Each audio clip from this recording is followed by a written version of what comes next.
لا إله إلا الله وحده لا شريك له وأشهد أن محمدا عبده ورسوله لا نبي بعده. اللهم صل وسلم على هذا النبي الكريم وعلى آله وصحبه أجمعين.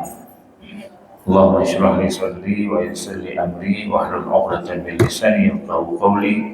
سبحانك لا علم لنا إلا ما علمتنا إنك أنت العليم الحكيم. صدق الله العظيم.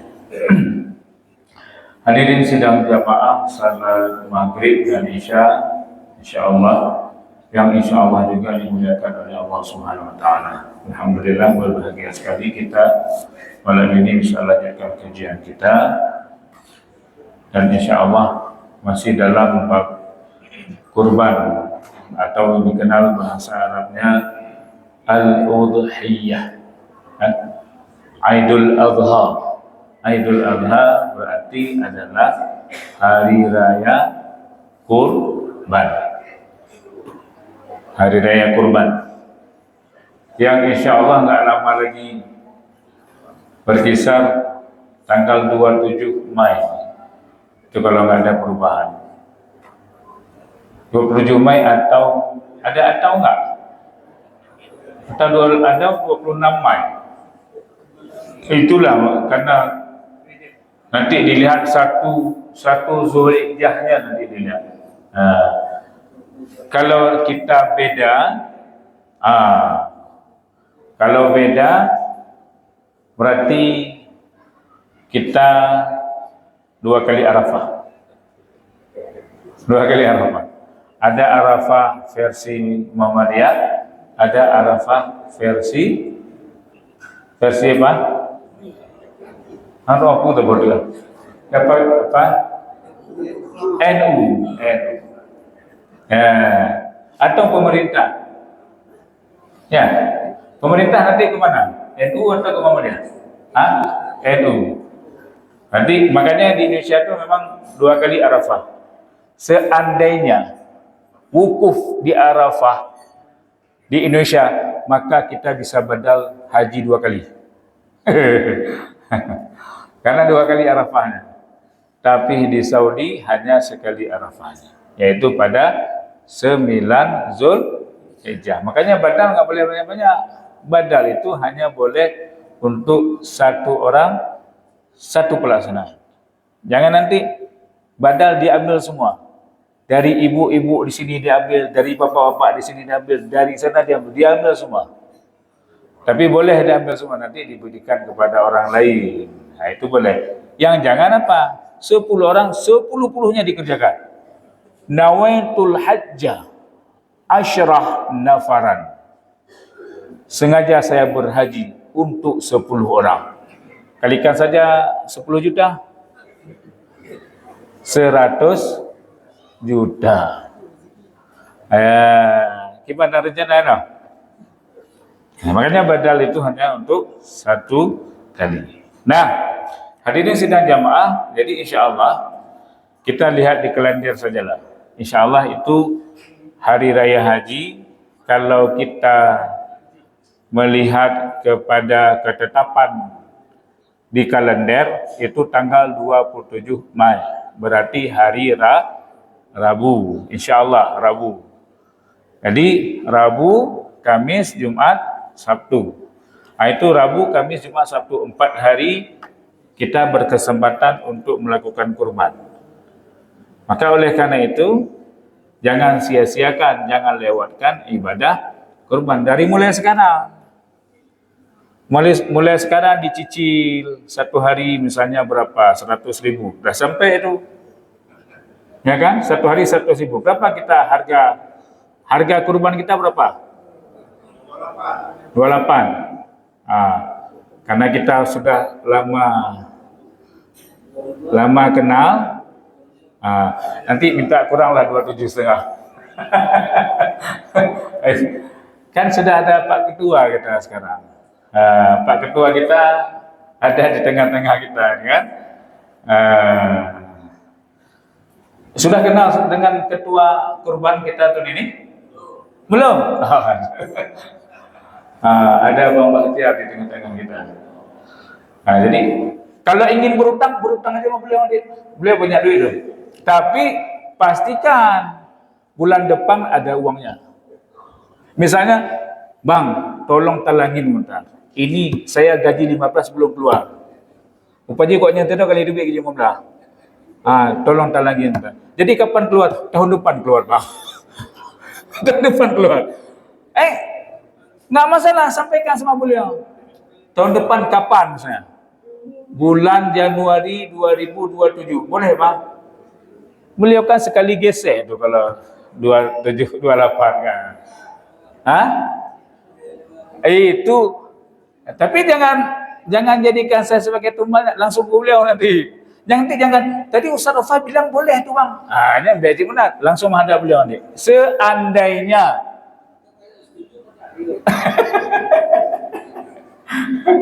itulah kita pilih yang top lah memang untuk jadi ketua.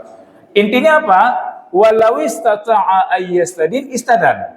Kata Imam Malik apa? Dan Imam Hambali, seandainya kalian sekarang enggak ada uang tapi bulan depan ada uang, boleh kalian berhutang. Boleh kalian berhutang. Kata Imam Malik dan Imam Hambali. Boleh berhutang artinya. Silakan berhutang. Tapi pastikan uangnya ada. Jangan nanti berhutang. Hanang jana bayi baji. Itu enggak boleh. Itu dimurkai oleh Allah Subhanahu wa taala. Baik, kita baca sedikit. Al-udhiyah ma'naha wal aslu fi masyru'iyyatiha. Jadi kurban dan maknanya dan bagaimana asal muasal disyariatkan kurban. Jadi kurban ini ada pensyariatannya, bukan diada-adakan. Ada pensyariatannya. Al-udhiyah hiya ma yuzbahu minal ibili awil baqari awil ghanami awil ma'is. Kurban adalah sesuatu adalah binatang yang disembelih seperti unta, sapi atau lembu ataupun kambing ataupun biri-biri. Boleh biri-biri, enggak ada masalah. Tapi kita jarang di sini biri-biri ya. Itu biri-biri banyaknya di daerah Arab. Walaupun enggak tahu apakah di sana juga itu dipasok dari mana tu. Bahkan Timur Tengah pun di tempat kami Mesir itu banyaknya biri-biri. Tapi namanya bukan ma'is, kharuf namanya. Kharuf. Agak umbe memang. Tapi kalau pandai-pandai kita mengolah, hilang baunya. Taqarruban ilallah ta'ala yaumul 'id, sebagai perwujudan kita untuk mendekati, untuk lebih dekat kepada Allah Subhanahu wa taala. Jadi kurban itu sarana pendekatan diri kita. Jadi ada ayat la yanalu apa? Allah tidak menginginkan daging atau apapun itu, yang Allah inginkan adalah keikhlasan kita untuk berkurban. Makanya diminta oleh Allah agar kita mau berkurban. Jangan lewatkan pahala kurban. Yaumul 'Id. Jadi cara pendekatan kita nanti pada tanggal 10, 11, 12, 13 adalah dengan berkurban. Makanya ada hadis, tidak ada amalan yang paling dicintai oleh Allah Subhanahu wa taala melainkan pada tanggal nahar, pada hari nahar, yaitu pada tanggal 10, pada tanggal 11, pada tanggal 12, pada tanggal 13 adalah kurban. Saya juga mau kurban, Ustaz. Apa kurban? Saya kurban perasaan. Itu bukan. Saya sudah terkena korban perasaan. Selalu di PHP. Katanya malam minggu ada makanan. Tiga hari selama berturut-turut enggak ada makanannya. Enggak tahu malam ini ada atau enggak.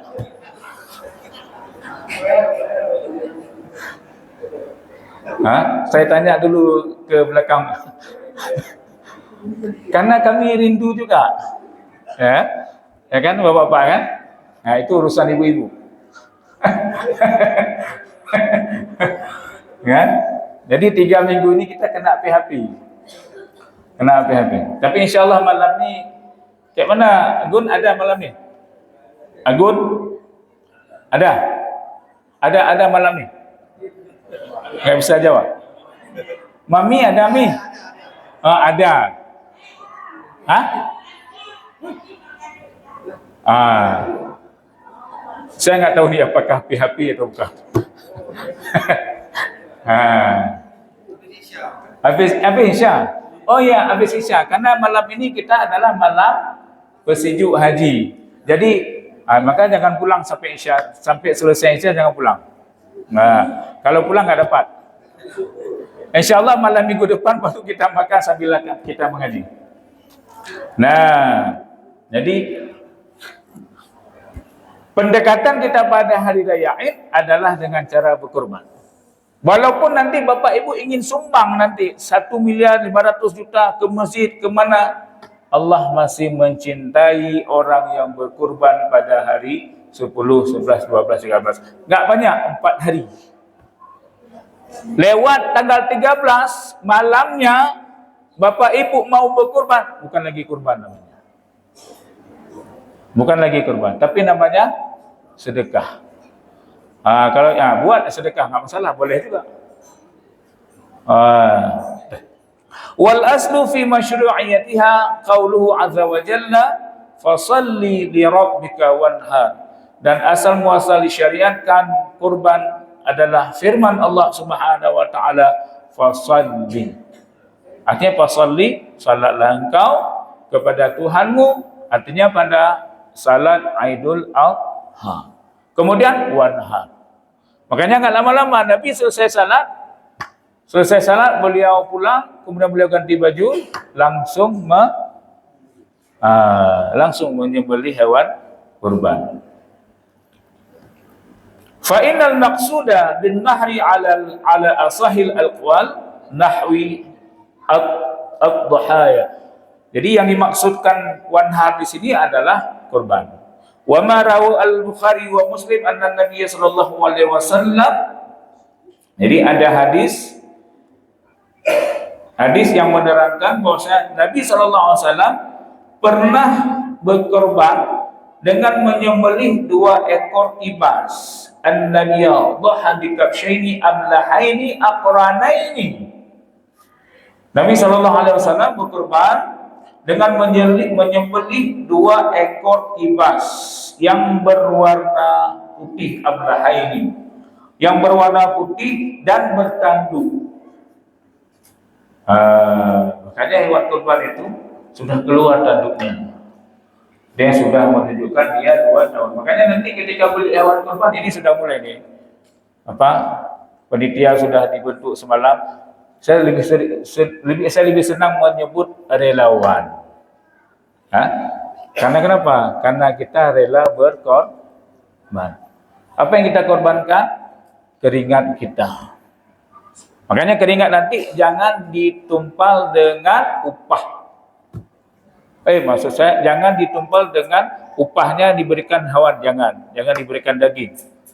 Ini penjagal. Setelah menjagal, berapa sekali penjagal, sekali sembelih berapa itu?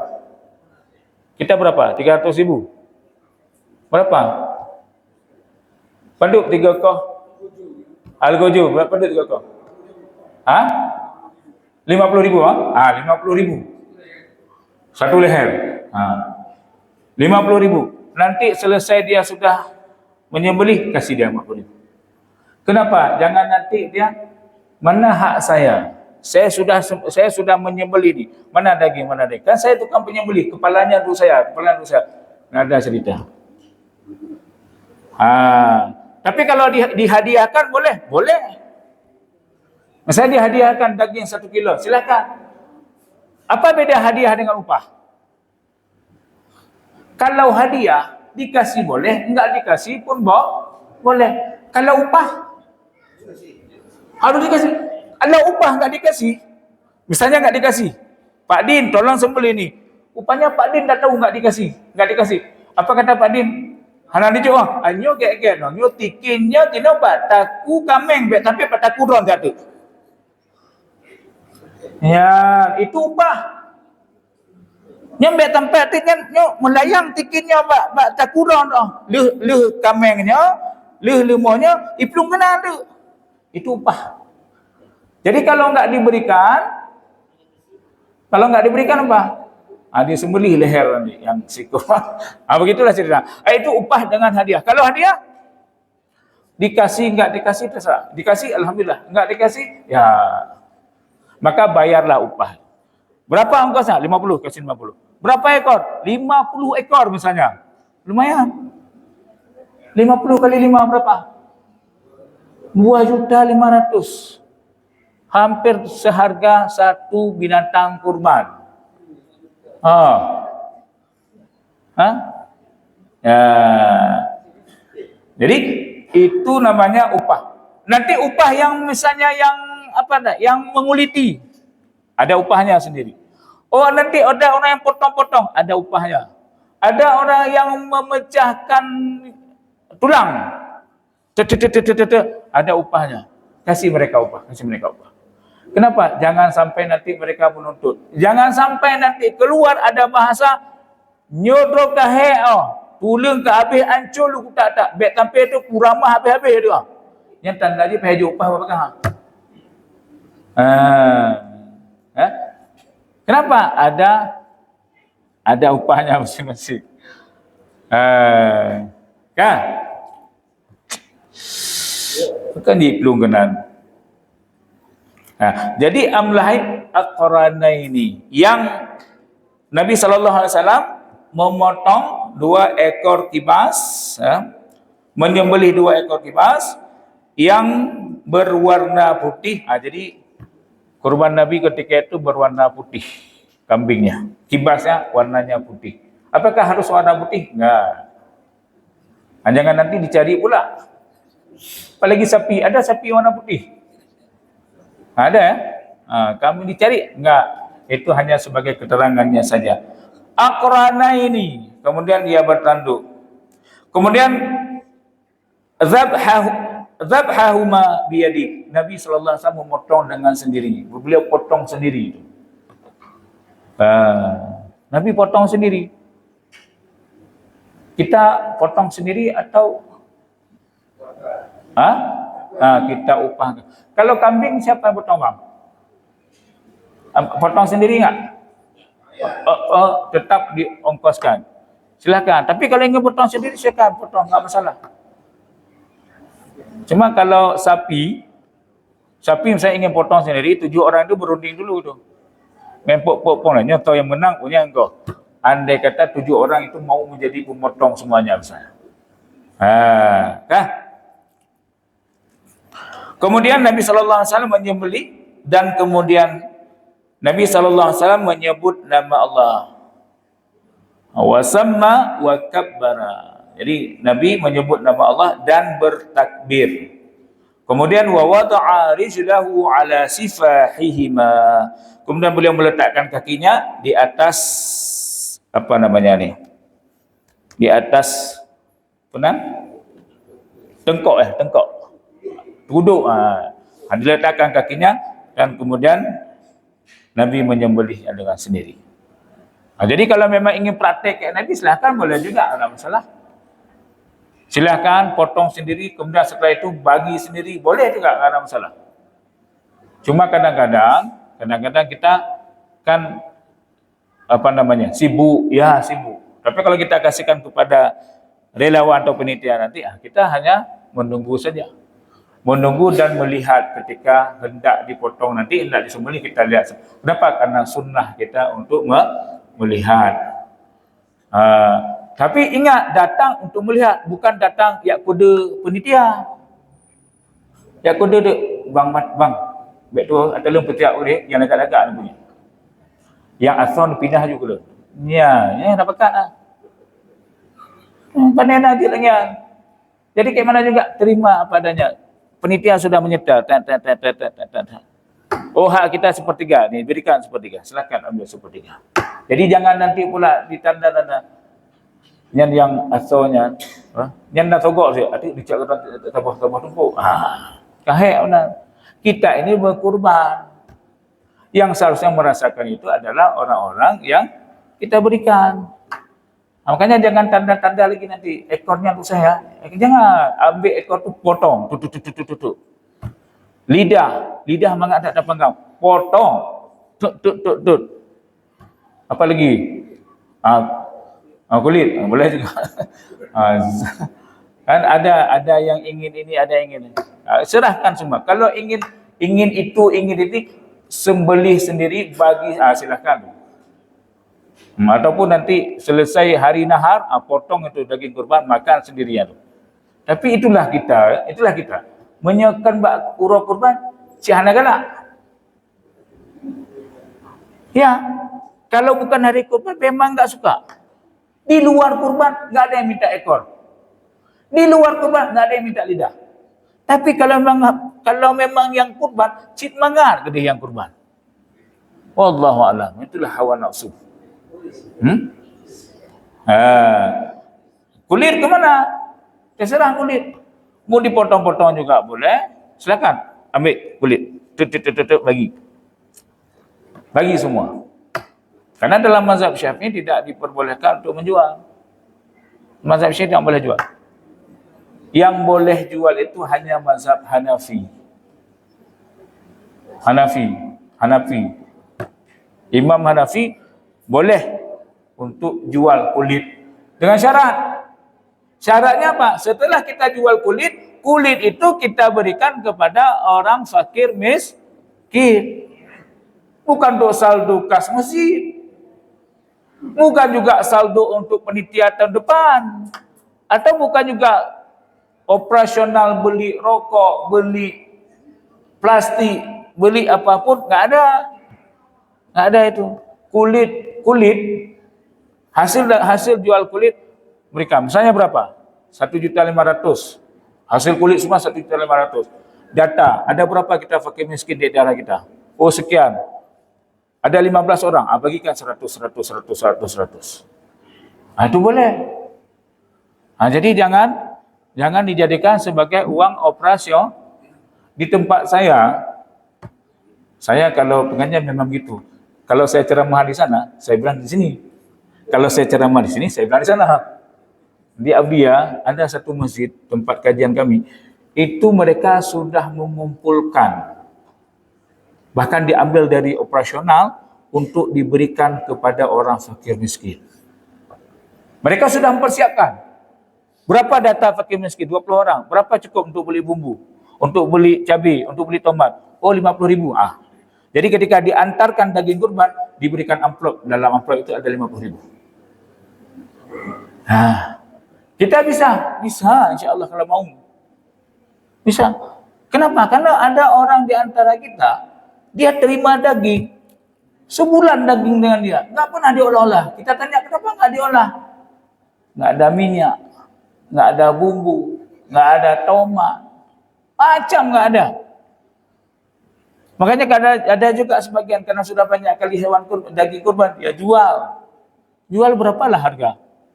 Makanya kalau memang ada keinginan kita, seandainya memang ada uang katakanlah, bukan uang dari kurban, uang apakah uang operasional, kalau ingin berbagi kepada fakir miskin silahkan. Itu memudahkan. Kenapa? Karena inti daripada kurban adalah idkhalus surur, memasukkan kebahagiaan ke dalam hati orang fakir miskin. Itu tujuan daripada kurban. Mereka senang ketika kita datang dengan daging kurban, kemudian juga kita sertakan dengan amplop. Amplop itu yang bisa untuk dibeli bahan-bahan bumbu atau dan sebagainya. Oke. Hikmah min masyru'iyatiha. Apa hikmah daripada disyariatkan kurban? Yan bagi an ta'lama annal udhiyah ibadah. Harus kita yakini, harus kita tahu bahwasanya kurban itu adalah ibadah. Innamal a'malu bin niat. Maka kita harus niatkan ini adalah bagian daripada ibadah kita. Jadi bukan untuk bersenang-senang. Artinya bersenang-senang boleh, tapi jangan sampai menghilangkan keikhlasan ketika kita hendak berkurban. Jangan sampai kita berkurban lihat-lihat. Lihat-lihat rumah, jangan. Tapi pasang niat itu karena ikhlas, karena Allah Subhanahu wa taala. Wa an kullama qad yakunu laha min hikmati wa faidah ya'ti ba'da faidah al-khudu' lil ma'na at-ta'abbudi alladhi fiha sya'nun kullu ibadah minal ibadah.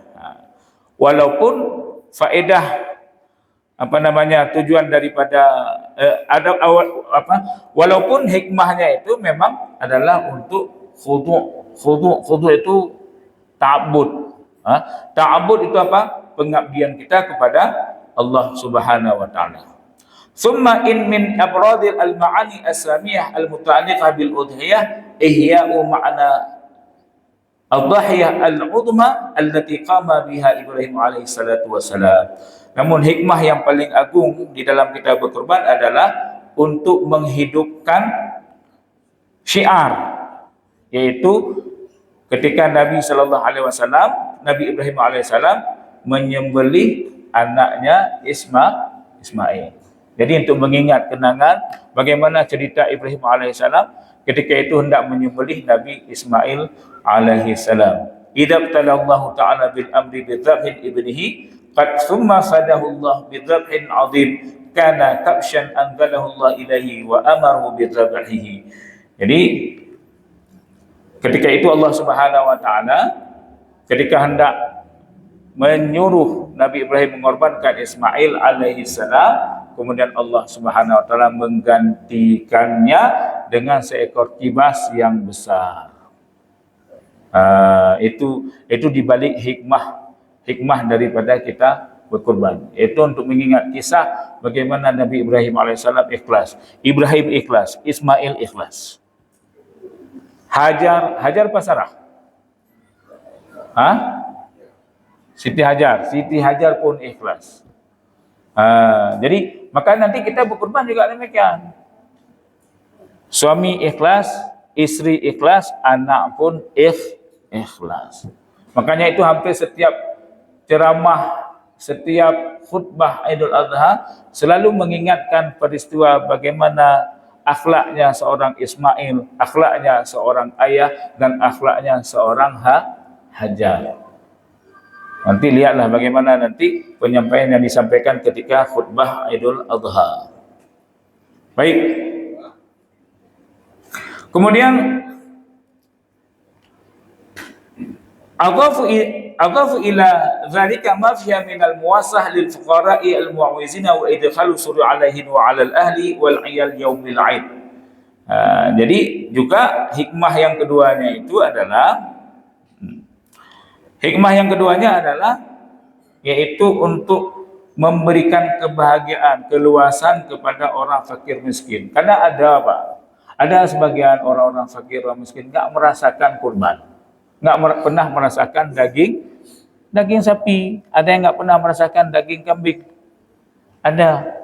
Makanya adalah persyaratan hari raya Idul Adha, hari raya kurban, agar kita, maka pastikan nanti pada hari raya kurban semua penduduk, semua masyarakat merasakan hewan kurban itu.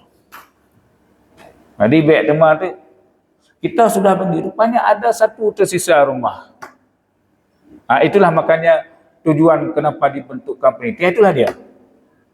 Kan enggak mungkin kita mendata itu. Maka ada penitia nanti, dia datang ke rumah.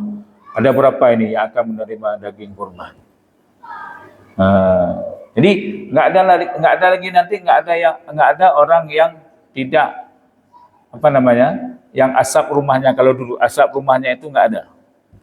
Semua orang memasak daging kurban. Hukmul udhiyah, apa hukum kurban? Hiya sunnah muakkad walakin qad tujibu li sababaini itsnaini. Dia itu sunnah muakkad. Apa itu sunnah muakkad?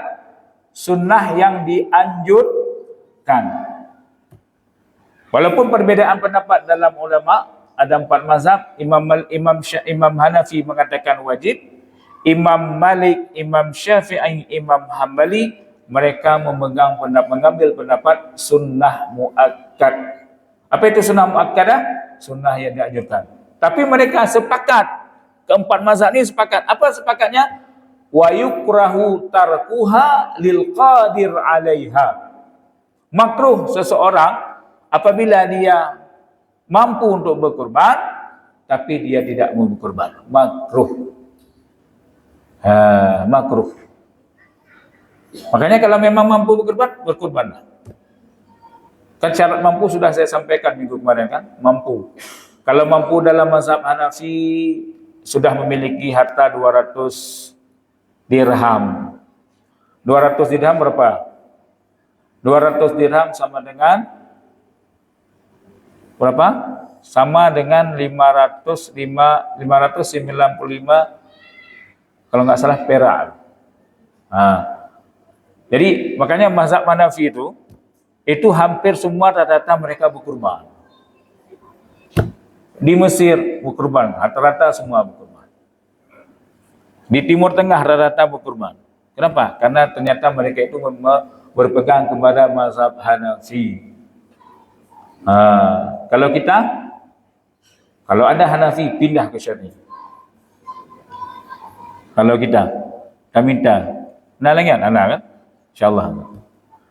Kalau Maliki mampu dalam mazhab Maliki, apabila seseorang sudah beli hewan kurban, maka setelah itu dia enggak hidup mutarat. Sudah beli hewan kurban 2.800.000 sama Pak Yan misalnya, kemudian ada uang untuk hidup setelah itu. Artinya bisa makan lah, bisa beli makan lah, bisa belanja ikan lagi lah, bisa beli beras lah. Itu mazhab Maliki dan Hambali. Mazhab Syafi'i, mampu dalam mazhab Syafi'i, apabila seseorang sudah beli hewan kurban, yang hewan kurbannya harganya 2.800.000, di kita 2.800.000 kan? Di tempat lain ada yang 3 juta. 2.800.000 dengan operasional. Bang Yan, 2.800.000 dengan operasional. 2.800.000 dengan operasional.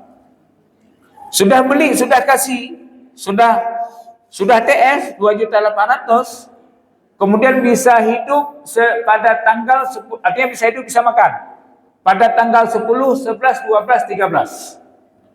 Jadi hari nahar itu, hari nahar tanggal 10, 11, 12, 13 bisa kita beli makanan untuk kita makan dan untuk yang di bawah kita, yang artinya yang di bawah tanggung jawab kita, anak kita, istri kita, atau kalau ada orang tua kita.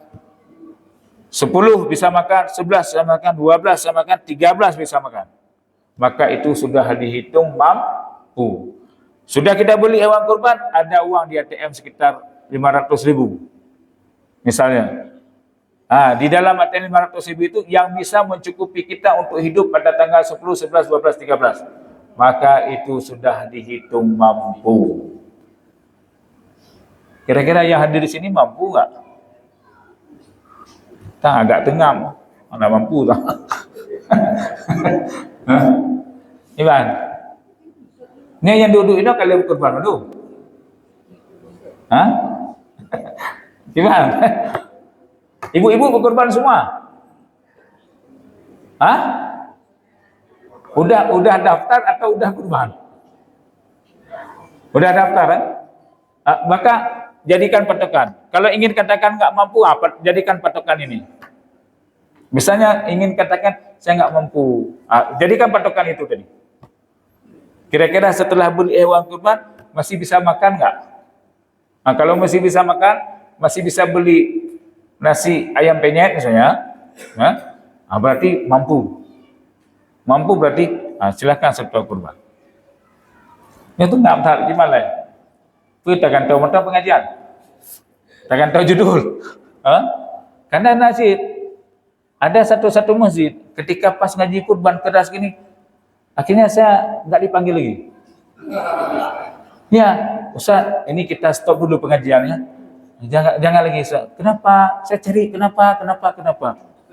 Perasaan saya mungkin masalah kurban. Makanya saya tanya dulu, ini masalah kurban kita detailkan atau biasa-biasa saja? Detailkan.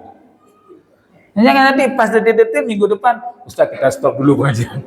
Kami hero ke. Kan aja deh. Anak jadi makan-makan nih. Ya, kalau nggak ada pengajian malam minggu, nggak ada makan-makan lagi. Kami sudah kode dengan Mami Hel. Nggak ibuan. Ya, kadang-kadang memang berat.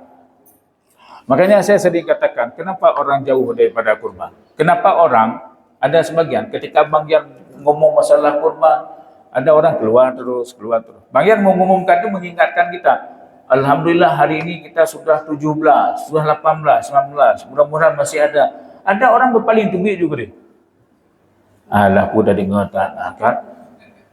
Meremehkan. Sebenarnya siapa saya? Bukan Bang Yan saya. Di masjid manapun, kalau misal ada yang mengumumkan masalah kurban, dengarkan.